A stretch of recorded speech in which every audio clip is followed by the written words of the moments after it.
Hello, everybody. This is Matt Campbell, and you're tuned into another StoryTime Spotlight. For this week's guest, we have none other than Fox. How you doing, bud? I'm so good. It's so nice to be here, Matt. Thanks for having me. And I am very thankful that you're taking the time out of your day to do the Storytime Spotlight. We are very excited to do this, and I am super excited because these questions we wrote down, I'm pretty excited to hear your answers on that. So, Send it. getting right into it, where did the name come from? I'm super lucky that I didn't have to think that hard. My last name is Fox. But at the same time, it's like when I thought about my last name and I want to incorporate it into my, my brand and my sound, I wanted to also like make it like a thing that people can do. So getting Foxed after a show is like a sense of like just carelessness and fun and just like freedom that like you didn't have before. So I giving that to the people whenever I play or like listen to my music, getting Foxed, baby. That's the way to do it. Getting foxed. I love it. I know it sounds like a euphemism for something. I didn't necessarily plan that out, but it did work. Like it works. So yeah.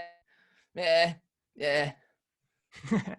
It works. It definitely works. I feel you on that. And it's great that you say that is your last name. Because that's exactly where it came with Matt Campbell. Same thing. Campbell's my last name, blah, blah, blah. Matt's my actual last name. You know what I'm saying? Souping it rocking up. it, Matt. There you go. So getting down to the nitty gritty. What DAW do you produce on? Ableton, baby. Ableton gang. I feel it. Gang. Now, did you always start off in Ableton or did you start off with a different DAW? So long ago when I first even like tried to like mess around with like any kind of production software, I totally pirated a copy of Fruity Loops back when I was like 13. Took me about 5 seconds to realize I didn't know what I was doing. And the idea that I could YouTube for like resources didn't occur to me. So I tried making like a hardstyle kick for no apparent reason. And then I immediately deleted the program, didn't touch it until I was about 20. So you're like, okay. And then that's what made you switch over to Ableton? And then, well, my buddy, he goes by the name of David Donges. He was Flipstick. And then he actually, he's currently composing for video games and stuff. So he's kind of becoming the next Hans Zimmer, very talented guy. He was making music in Ableton and then showed me the ropes through what he was doing back when I just graduated high school, essentially. So that was back in like 2015 is when I first kind of like even saw what it was. Okay. And then I picked it up a little bit more seriously in 2017 and put some actually effort into like figuring out like, okay, I love this music. I love this type of music. I want to learn how to make this music.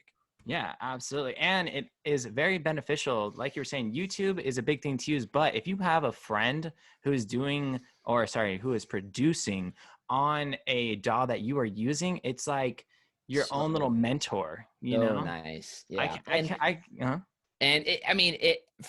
I would always text him questions, but like I had moved away at that point where I was like really learning how to like do it. So I wish he was over my shoulder the whole time because I spent hours on YouTube and hours on Google and hours trying to figure it out on my own, which is why I tutor now. Actually, like I know how I felt in that position, which is why I'm doing like really inexpensive tutoring lessons for those that like just even fresh newbies that just want to get better at making music. Like I know how it felt to be in their shoes and I want to help them get out of those shoes. Yeah. I remember producing with my buddies who got me into it. And the first time they showed me how to do automation on a EQ, I literally lost my mind. I'm like, what? This is how they do it? Automation? What does this red line do? Oh, insane. It's insane. And I'm going to tell you right now, if I didn't have people there who were producing before me, I don't know how long it would have took me to realize like, this is how you do things. Because I really wasn't utilizing YouTube, which for people watching, YouTube, best friend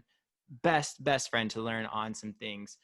When it comes to producing. I think the thing I got stuck on was I didn't know how to go to the arrangement page. So that the only thing I was looking at for the first like 20 times I opened up Ableton was the mixing layer and not the arrangement. So I'm looking at all of these like different like stacks and knobs and things, and I had no idea what I was doing, and like I didn't know where to put anything or what anything did, and I just got so defeated. Right. And then you accidentally hit tab one day, and you're like, oh God, I've been fucking up this whole time. Seriously. It's a strange learning curve for sure. So now that we are sitting here talking about DAWs and getting into production, when you're starting off on a blank canvas, what is the first thing you're starting off with when you're beginning a new song? So I actually use a template. I know there's kind of a difference in people and how they make music. Sometimes they don't want anything. They just want to kind of like go for it. Mhm. I typically start off with having a template which is separated by drums, bass, vocals, and sound effects. Literally just like 4 big giant groups. Um, for me personally, my favorite part is developing a really fun drum groove. Yeah. So the first thing I usually do is I'll go find those samples. I'll, use MIDI clips, and I'll just, compile different samples together and arrange things and borrow some loops and kind of, cut and paste, and like developing the backbone of the track for me to get myself in the mood is the ultimate turn on to make a really cool track. Like if I can groove to nothing else but my drums, I know that keeps me going to figure out everything else a lot more easily. Yes, I say this time after time after time again when we're doing these spotlights. You got to have if you can mute your mids and Spine. everything It's a else. spine. You're trying to get that spine intact. Taking the You words know? out of my mouth. Taking the words out of Boom. my mouth. Boom. So, getting into helping people learn, you're mentioning how you do mentoring stuff. What is some advice that you could give to people starting out producing? Well, I think a lot of it is consistency. There's a difference between someone who puts an hour into it every day versus someone that puts maybe 5 hours into it once a week on a Sunday. And even if you don't have the time to put in an hour, even 30 minutes opening up Ableton or any digital audio workshop that you decide to just like mess around in. The Absolutely. the idea that you can just figure something out, learn something new, incorporate it in 30 minutes and get out, doing that every day over the course of 2 years, you're going to figure out a lot more, a lot faster than a lot of people that just kind of forget about it. They'll put a bunch of time into it one weekend and then never touch it again. Yeah. So that's number one, is having consistency. And then number two is to make sure that you're having fun. I know a lot of people get into this industry for the wrong reasons, and particularly making music. They want to be the next Fisher. They want to be the next Skrillex. They want to be the next Excision. They want to be the next, Chris Lake. The whole point of music is personal expression. And a lot of people don't understand that. It's true though. Like a lot of It people is.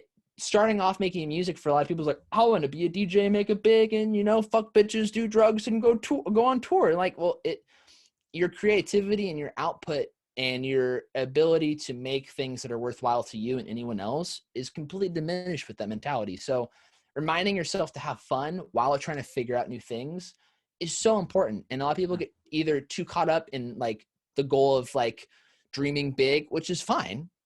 Keeping those dreams alive is fucking like so important, but also like remembering to like enjoy the journey of figuring out new things and make sure that you're always having fun. And if you're not having fun, take a break, come back later, or do something else different in, Ableton or Fruity Loops that is more fun. If you want to, fuck around making a new synthesizer, make it go womp, great. If you want to like make a really loud kick that's like, sounds like, a hardstyle kick, also great, but Right. like make sure you're really holding on to the idea of like having a really good time.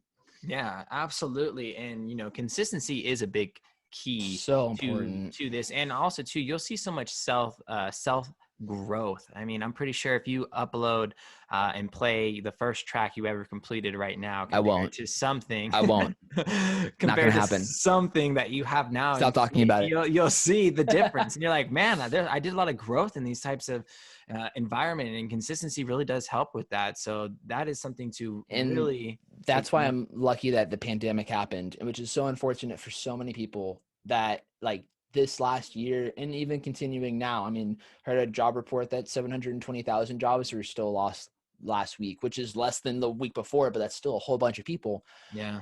I'm lucky where I went from working 60 hours a week between 2 jobs to suddenly putting all that time and effort into Ableton, which is why I had this kind of crazy exponential growth over, a very short amount of time, over like 6 months between March and, September. That much time put into it, spread out over a couple of years, even, is the personal growth is also going to be exponential. It's just a matter of getting that right consistency and figuring out when to actually like put the time in. And if you want it to happen, you'll make it happen. True. You know what I mean? True. That is you got to want it enough. Yeah, you got to want it enough. That is some great advice. You got to be hungry. You got to be hungry, and you got to starving. No, you literally have to be like the most hungry motherfucker, because congratulations, you're not the only person doing this. I'm not the only person doing this. Yep. I know so many producers that I've met in the last several months that are equally as talented as I am, if not more so, if not amazingly more so. And we are all on this path to greatness. And you have to want that more than anything else in order to either stand out and make this a career that you want to do for the rest of your life, you know? Couldn't have said it better myself. Sucks. It sucks. I wish there was an easier road to be like, I want to do this first in my life. I'll just hop in a job and, make a bunch of money and make music and have a great time. No. Right. Nope. It's very true. So what would you say are some do's and don'ts when it comes into either the industry or producing? Do's is always have your communication channels open. So either allowing yourself to meet people in certain circumstances and holding on to those relationships, right, or reaching out in certain ways that allow you to be seen. So for instance, what this pandemic has done for the industry is essentially given Discord a whole new meaning. Nightbase has a Discord. Yeah. House Call Records has a Discord. Confession has a Discord. Country Club Disco has a Discord. So many of these record labels with so many artists that are able to just chat with you like any other, like imagine live stream Twitter, like all the time. And not only them, but a whole bunch of producers that are also on the come up. So being able to communicate and find ways to communicate with a whole bunch of other people like-minded like yourself, so important. Yeah. On the flip side of that, don't be desperate. Trying to make a relationship happen out of thin air isn't going to work, and it's going to make you come off like you are desperate, which is not the same as being hungry for a relationship. If you want something organic to actually come about and be real, then you need to understand your place. You need to understand how to get from A to B, and you can't rush that. So I can't just hop in Chami's DMs and be like, what's up, bro? Like, I know some of your artists on the label, like, let's be friends. Like, I can't, no one would ever do that. Well, maybe not no one. Maybe some people would try and do that. Yeah, I can name a few. So can I. So, but that's really big, important don't. But another also do is to develop a sense of fearlessness. So I feel like a lot of my hesitation and a lot of my holding back of myself over the last few years that I've been making music, like I would only send it to a couple of people and then think it's trash and then, forget about it. But a lot of times, like having an open mind to get better. And so accepting whatever kind of feedback comes your way is really important. And I know I'm gonna call him out. His name's Tone Low. His name's Tony, and he is so talented. And he is from Arizona, and he has so much good bass house like development, and his skills are there, but he's so scared to throw his shit out there into the public stream. And he's finally starting to break through that a little bit. And I'm so proud of him. But by the time I started producing, kind of just like meh tracks, he had full stacked tracks, and like they were like ready to be signed probably. And like he was just not willing to like just throw himself out there. So developing the skills to just be fearless and say, fuck it. The worst they can say is no. Or the worst they can say is not good. Try again.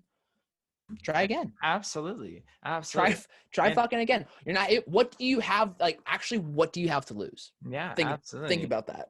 That's a great way of putting it. I mean, I'm going to be so honest. I have more rejections than I have exceptions when it comes to putting music on labels. So it's just the name of the game. And like you said, the worst they can say is no, but keep us in mind for future releases for your upcoming music. So you can't let that deteriorate to you. No. And also too, being confident in the music that you're making. Yeah, you might not be thinking that, oh, this is some great, like grade A DJ style music of top tier producers, but at the same time, we shouldn't be comparing ourselves to those No. people. At the end of the day, the exact words you said, it's about self-expression. We shouldn't be comparing ourselves to It's those all types of artists. subjective. Why is some music better than other music? It's because a big mass of people think it is, based on other standards that, we can compare it to. Yeah. Music in and of itself, art in and of itself is subjective. So basing yourself on others and trying to like, oh, I'm not good enough. It's such a false promise to yourself that you'll never be good enough. It's bullshit. Very tedious, very tedious. Oh, it's relentless. And then you develop self-loathing that you'll never be good enough and that everything you do is for nothing. And you're hitting home. Can you tell that I'm here? Can you tell that I've been here? I only speak from experience. There's no bullshit in what I say. Cause I mean, shit, Right. I have a really nice wide release schedule this year. I'm super lucky. But at the same time, like yesterday I woke up and was like, hey, your music's shit and you're not going to make it. Yeah. What the fuck, brain? What the fuck, brain? Yeah, it does happen. And that's why I feel like in same thing you're kind of saying, sometimes you got to give yourself that break, and you're not going to feel like you want to produce today, but you just give yourself a little break and you come back to it. And that's just what it is. As long as you come back around. As long as you come back around. It's not goodbye, it's see you later. Great wording. Great wording. So what are you doing when you're not producing? Oh, geez. Sleeping. Okay. Solid. Stock market options trading. Mm. Working out vigorously. There you go. Eating the same stuff I eat every day because I'm very health conscious and relates back to fitness. Are you more of a ground turkey or a chicken breast guy? I'm a chicken breast guy. Okay. All right.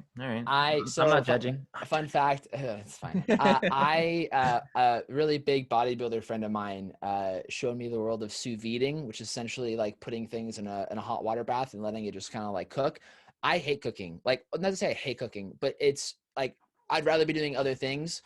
So you literally put marinated chicken in a bag, and the sous vide machine literally heats up water in like a plastic bin. You put the chicken in the bag in the bin, and you let it cook for 3 hours. And by the time you can, like it's like the most buttery, tender amazingness that you'll ever experience in your whole life. Okay, all right. And with the consistency, so I'm doing that. Okay. another thing, I'm either doing sous vide bullshit, or I will.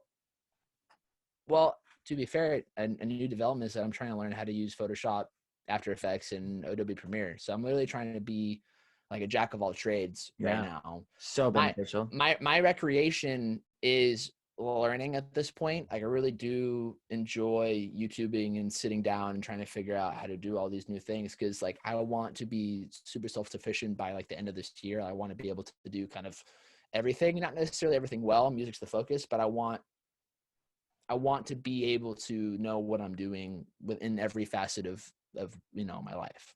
Absolutely. Yeah. And also saves money that way. You're like in my head.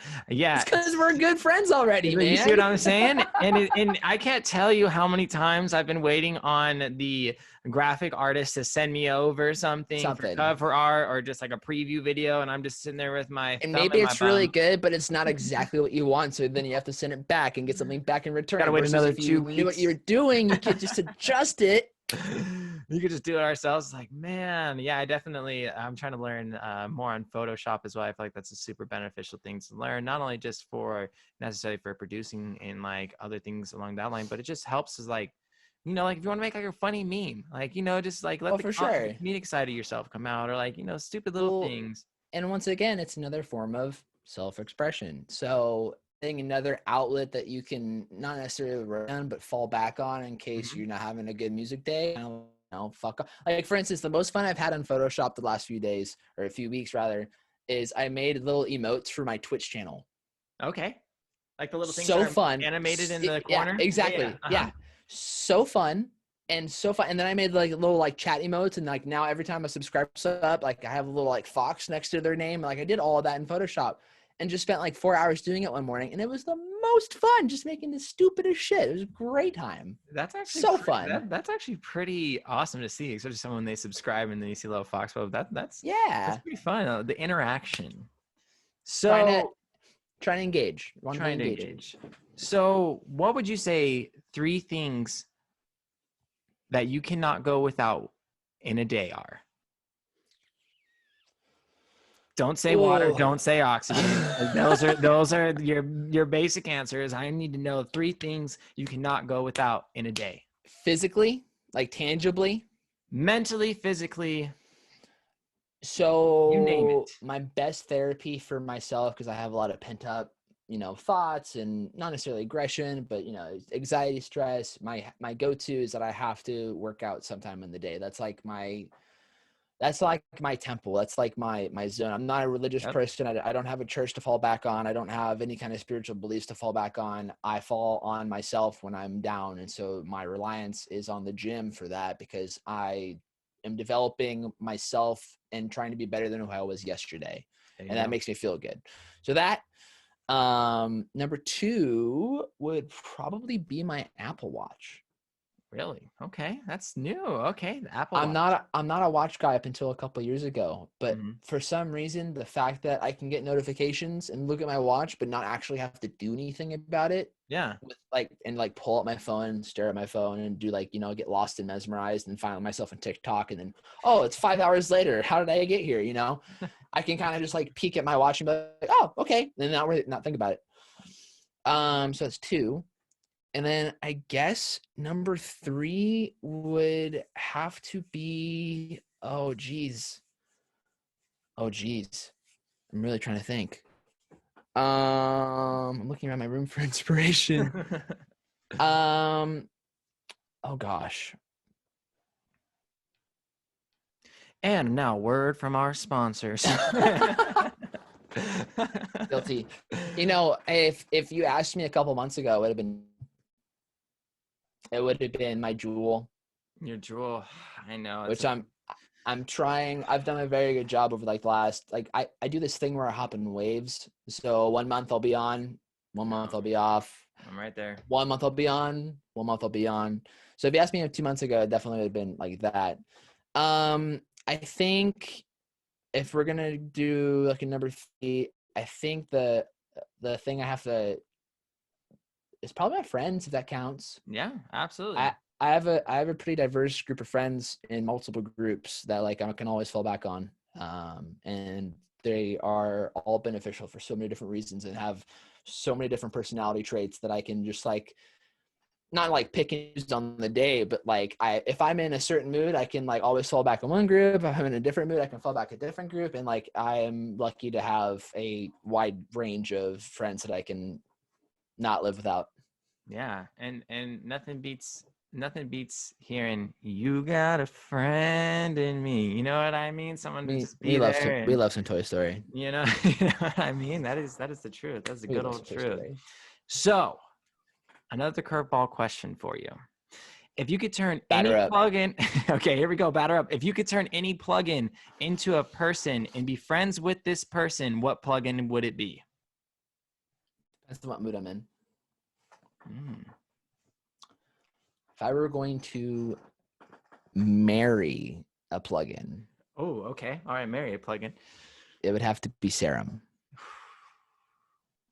If I could take Serum out of a box on my computer and bring her around the world, and she can do anything I want, and she can be whatever I want, and she can look any way you want. She can look any way I want, and she can be applied to any situation, be it in the focus, in the background, on the sides, in the mid, anywhere, literally anywhere. If I don't party that often, I rarely drink. I maybe drink maybe once a month. If I'm in a mood to go, if I want to get foxed, if I want to get really foxed, Trash 2 by Isotope. Okay. Solid. That bitch is angry. Yeah, she is. She is a party animal and can make any level of sound go from 0 to 1,000 in the course of about 5 seconds. Yeah. So what are some other VSTs you use when you're producing? We have those 2. What's maybe 1 or 2 more for people who are watching and they're trying to get a good concept of what they should maybe look forward to or what they should look up on? What would you say? Polyverse Wider. Mm. So one of the things I've developed now as a producer that's trying to get better at the kind of art of producing. So like the little things and understanding better placement, is that having a nice wide stereo field is important. So having things be in the middle, kind of be at a 45 and then be at your 90 and kind of engulf your ears and your subconscious in this huge world of sound is really important. And sometimes what wider can do is just levitate a certain element to kind of really make it stand out and sound unique. And, you know, it doesn't have to be extreme, but if I'm, you know, incorporating some random hat loop and it sounds kind of lame on its own, but I can go ahead and use a wider on it, and suddenly it's like engulfing the whole mix, and it creates this groove. And you can do the same thing with, like, you know, tops of bass patches. It's so epic. So I use that. RC20 is a really cool VST that you can use. It essentially is like the most epic lo-fi stylistic effects like combo plugin that you could have. It has a noise maker. It has its own reverb. It has a really cool bit crusher on it. It has a wobble knob that literally, you know, my voice is talking like this, and then it can go like this, and it can create like really unique sounding elements. Yeah. And you can incorporate it once again, like serum, to anything. You can do anything with it. There you go. Go ahead. No, what was that? What was the last one that you said? Because I'm gonna write that one down. You said RC20. RC20. I'm gonna have to look that up because I love highly recommend stuff. it. RC20. I haven't heard of that, so I'm gonna have to definitely check that bad boy out. And then on my last kind of very, like the last 3 months to really kind of like make things sound like really well put together, I've been using Little Alter Boy from Sound Toys. Mm-hmm. And for vocals and being able to pitch things down, or if you want to keep the same key and change the format and make either something sound really dark or really light, and then the drive that it has to give it this character that comes out of nowhere. It sounds like you're clipping into like a microphone and you're eating it, but it sounds clear and crispy, and holy shit. Oh my God. It's so good for vocals. It's 10 out of 10. It's literally, it's 4 knobs. That's, you can't go wrong with that. Like, yeah, you really can't. Easy. You really can't.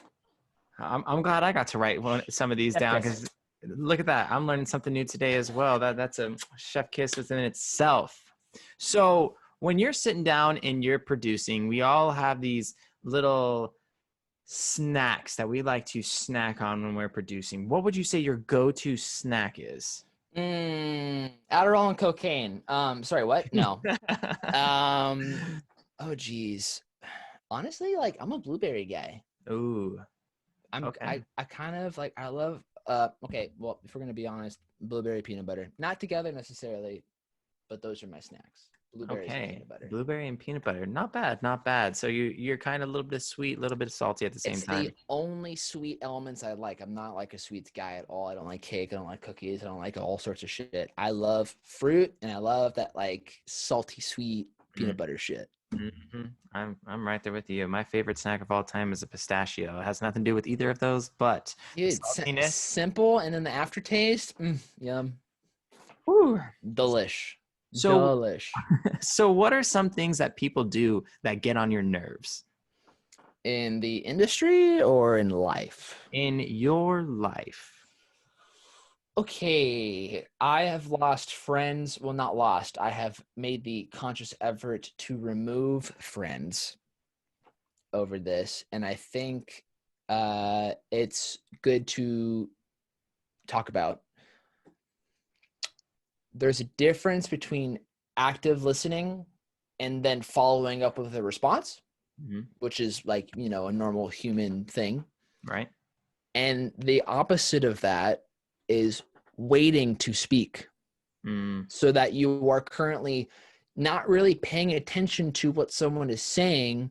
You're half there, but you're really trying to talk because you don't want them to say anything else. You're the one that wants to be speaking and be at the front focus of the conversation. So that also ties into narcissism and kind of egocentric mentality, Yep. which I despise. You know, I my sense of humor, which is fucked up because like I forget that people don't automatically know who I am.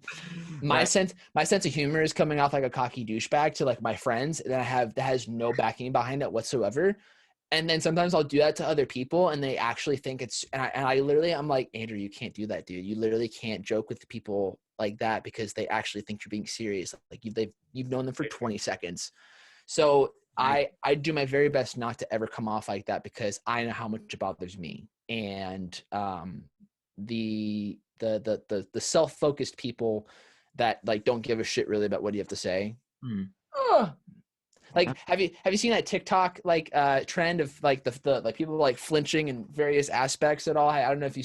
It makes me laugh every time. It's like a montage of people remembering certain things. That they said, right? That they It's like said to yeah, somebody. Yeah, exactly. I know the exact thing you're talking about. Every time I think about someone who has like who's like a narcissist, oh, You're just oh, oh, oh, like, oh, oh. yeah, that is very true. And if you're one of those people, maybe take a moment, step back, count to 10. Just There have been moments of redemption Mhm. that I have witnessed. There you go.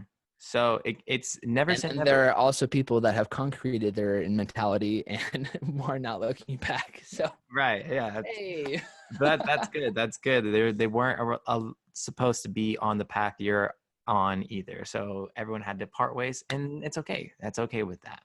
acceptance. Acceptance. Would you consider yourself introvert or extrovert?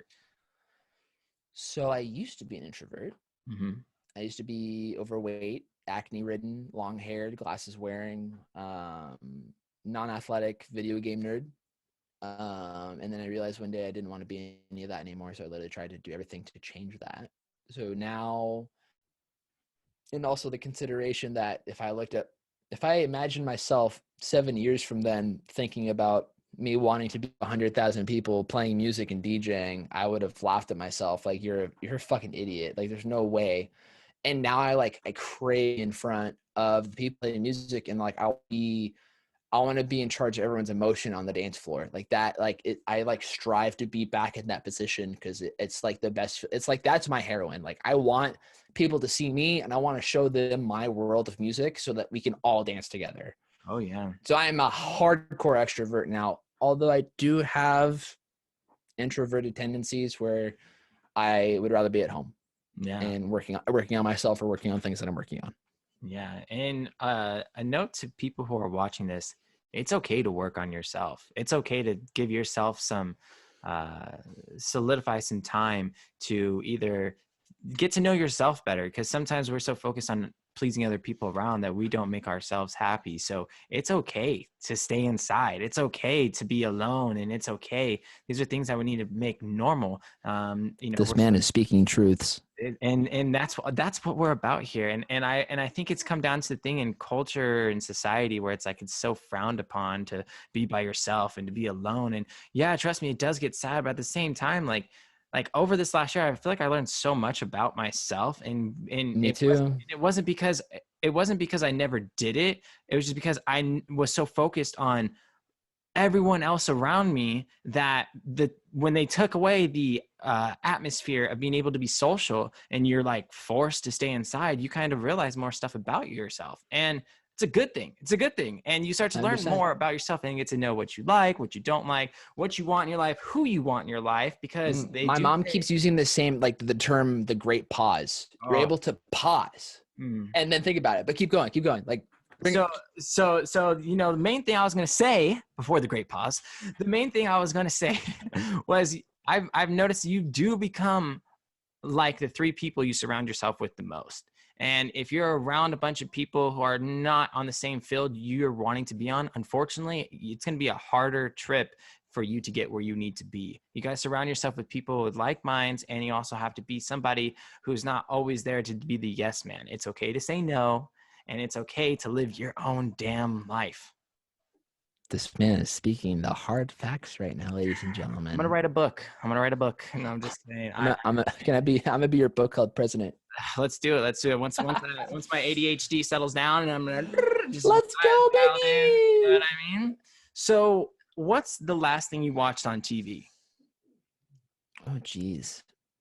I finished The Queen's Gambit.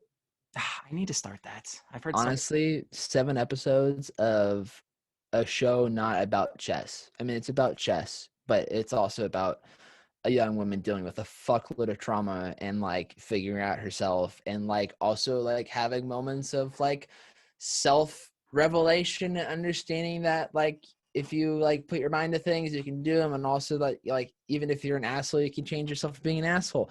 Lots of like actually good life lessons, I'm not gonna lie. Like it's a pretty good show.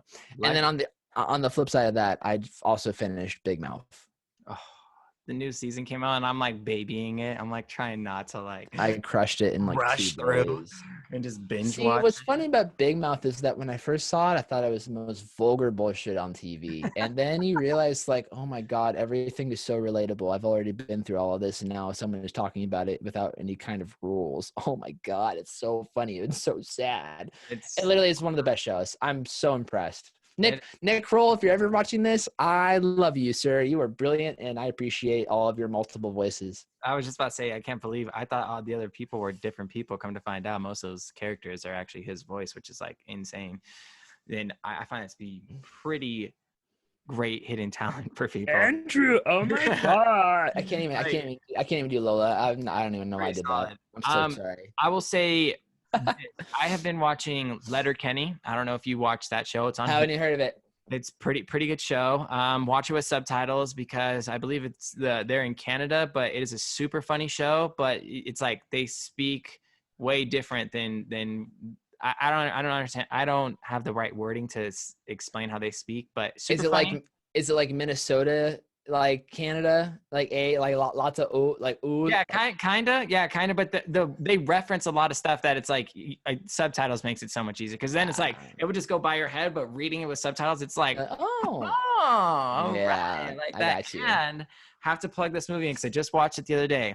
It's on Hulu. It's called Coherence. It's about multiple universes in your other self in different universes and them colliding together. Existential crises. We love those movies. Solid movie right there. I will say. Hold on, you wrote down VSTs, and I'm gonna write down that one. Coherence. You got to get through the first 5 minutes because it's like cut in movie, blah, blah, blah. But once it's there, once things start happening, you're gonna be like, oh my goodness. And yeah, I don't want to give away too much, but it's one of those. It's one of those movies. The ending, you're like, no, one of those. I love those. Mind fucks, perfect. Those are my fucking. Oh no, I love those too, but also I have existential crisis after. It's great. Yeah, I have to watch cartoons after. Put your mind in that mentality. I bleach. So, if you could sit down and have coffee with any artist, what artist would that be? Gotta be more methodical about this one. This doesn't mean that's your favorite artist. It's just an artist you would like to sit down and have coffee with. I think the most entertainment I would have is probably with Chris Lorenzo. Ooh, solid. I love seeing him get interviewed or like talking randomly on like an Instagram story or something like that, and trying to understand and decipher what he's saying is so much fun because he has this crazy British accent. Right. But at the same time, like I think I have so much admiration for him, and I've met him like 3 different times, and he's given me a hug every single time. And like, he's just like this big, lovable motherfucker. And like, I think I'd love to just like hang out with him and like understand the person behind the music that has been so responsible for so many emotions that I've gone through. Yeah. On the flip side of that, if I had to sit down with anyone, I'd probably be more on, I think this is going to sound interesting being that I'm a house DJ, but I think I just want to hang out with Millennium. Yeah. Dude's coming from a long fucking bullshit. Like he is, recovering like drug addict, and like he is like making all this powerful emotional fuel. Like I'd love to just like get the vibe off the guy in person and just like have a nice cup of Joe. Yeah, exactly. Those are 2 very solid people. Millennium, I just you. Who would I sit down with? Mm-hmm.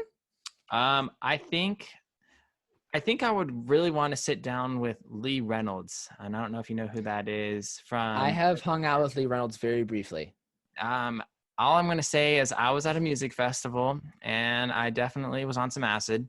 And as I was sitting there, I was freaking out because we were watching Rez, and like it was just too intense for me, so I had to like go to another stage. Wimp. Yeah, it was. Just I'm. kidding.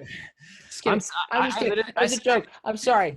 I sent her an invoice for my soul. I'm just waiting for that to come back at any moment. But you know, Oof. it must have got Oof. lost in the mail. Oof. So, but me and my friend were moving from the stage we were at, and we just went across the entire festival, and we ended up at this. I guess it was the house stage, and it was Mickey Lyon and Lee Reynolds going back to A back. Desert Hearts takeover? I don't know if it was Oh. the Desert Hearts Takeover, but it was them playing. And I'm gonna tell you right What now, festival? it was at Gold Rush, Arizona. Oh, okay. For sure. Yeah. And so we were just sitting there, and I was going from panicking and freaking out to going over to the house stage, and watching Lee Reynolds dance literally made my whole mood just like euphoric. Seeing how he was so into it, like I just wanted to get to know this guy and like just want to like talk to him. And if anyone doesn't know who that is, I mean, by all means, do your research. This You won't regret doing your Yeah, research. this guy looks super interesting. And obviously there's so many other people, but like all the people I could possibly think of, I would go with Lee Reynolds just to kind of, I've never met somebody How who's, has he been in the game this long, dude? I have no idea. oh my goodness, like I have it's no insane. idea. I've just never met somebody who their dance moves like put me in a good mood.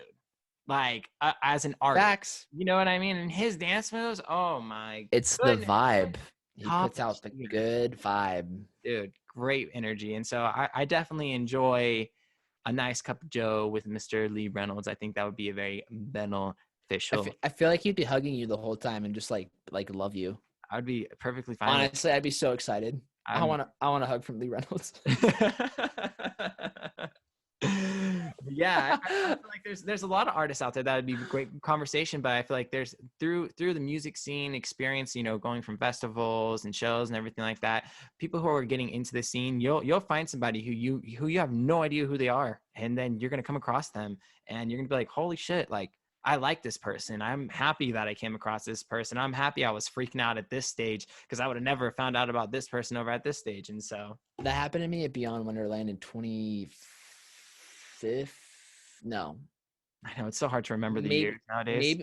maybe it was 2015. I think it was. So we went from, I forgot who we were even like seeing, but then we were casually walking to this other stage, and Asterix, who is one of the leading psytrance producers on the planet, was playing this crazy high energy bullshit, and he's like this 6'8" Israeli like god who is like very happy to be up there, and everyone around was just having the best vibe, and everyone was dancing and losing their mind. I had never heard psytrance before in my entire life, and I'm always a forever fan of that guy. I don't listen to psytrance anymore really, but like if I ever see Asterix on a lineup and I know he's like playing during someone I don't care about, I'm definitely gonna walk over and be like, this is my guy. Just go This is vibe my out. guy. Yeah. And you gotta experience people too, even though you don't know their names. I promise you, I've come across people. I love my favorite app of all time to go on, and I guess it's more of a distribution, whatever way, is SoundCloud. Because SoundCloud, I love the homepage feature where there's all these artists. You have no idea who the hell any of these people are half True. the time. You click it, and it is just some fire. And you're just sitting there listening. Who is this guy? You click their profile, 145 followers, or like 300 followers, and they're making some fire, some heat, and it's just I hope that's what happens to me. I hope people come across me and they're like, oh fuck. yeah. I was going through your SoundCloud. I'm not even gonna lie, the other day, and I was like, Jesus Christ, I didn't even know you had this many hits. I was like, my God, Shut up, Matt. my God, I'm Matt, super thankful to have you on the Matt, shut StoryTime Spotlight. up. And Come not on, only bro. that, after our conversation we had, or the conversation we had earlier where you were mentioning the releases that you have coming on in the future for this year, I'm super excited to hear those and the labels that they are dropping on as well. Those are going to be some big releases, and I'm super excited to hear all the goodness that's coming out from you. I appreciate you. I Thank you, wanted to man. say, wrapping things up here, is there anything that you would like to promote or anyone that you would like to give a shout out to? In terms of promotion, I really wish I could say anything, but I can't. Besides, every month this year so far up until September, you will be seeing new music from me on all sorts of different record labels. It's really like an honor that I've reached the level that I'm at, that like people like my music enough to want to put it out there, and like I'm the luckiest guy on the planet. But like I have some really big releases coming up, and I'm just like flabbergasted that this is even happening. So I'm really excited for anyone who's paying attention to socials to like stay along for the ride, because it's going to be fucking insane. Shout out, gotta shout out my manager Iman, who I went to college with. He's been a wonderful cheerleader in my adventures of trying to get to where I want to be. Gotta shout out Dr. Fresh and Orlando, who have been best friends with each other for a long time. Orlando has been the CEO and owner of Collective Zoo, actually based out in Vegas. Oh yeah, we know Collective Zoo. Orlando is the man who has all of the answers, whether or not he actually thinks he does or not. He is always able to put himself in a certain situation and have the right answer for you at any given time. And I love him. And then Dr. Fresh, who I've been able to meet and get close to, his energy almost feels like the same energy that I have.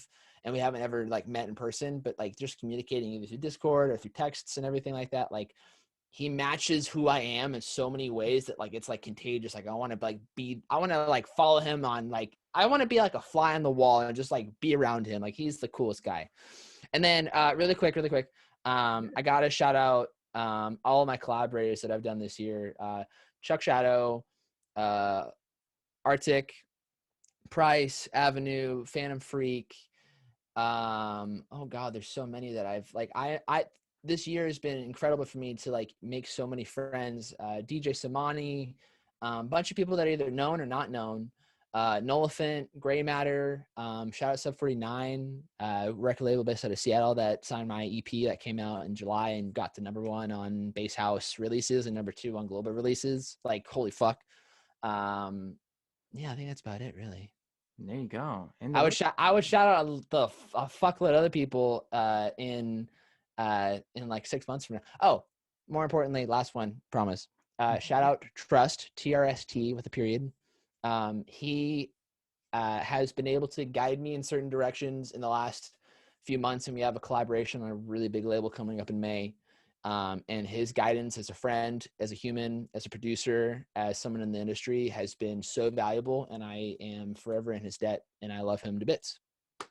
There we go. Boom. Boom. The list can go on and on. Oh, forever. Forever. But for right now, I want to give a shout out to everybody who tuned in to this episode. Once again, my name is Matt Campbell, and you have tuned in with another Storytime Spotlight with Foxed. Thanks for having me, man. I appreciate you, man. Of course. Thanks for being by. And everybody, be on the lookout for the Chapter 3 of the book club dropping March 16th. Let's go.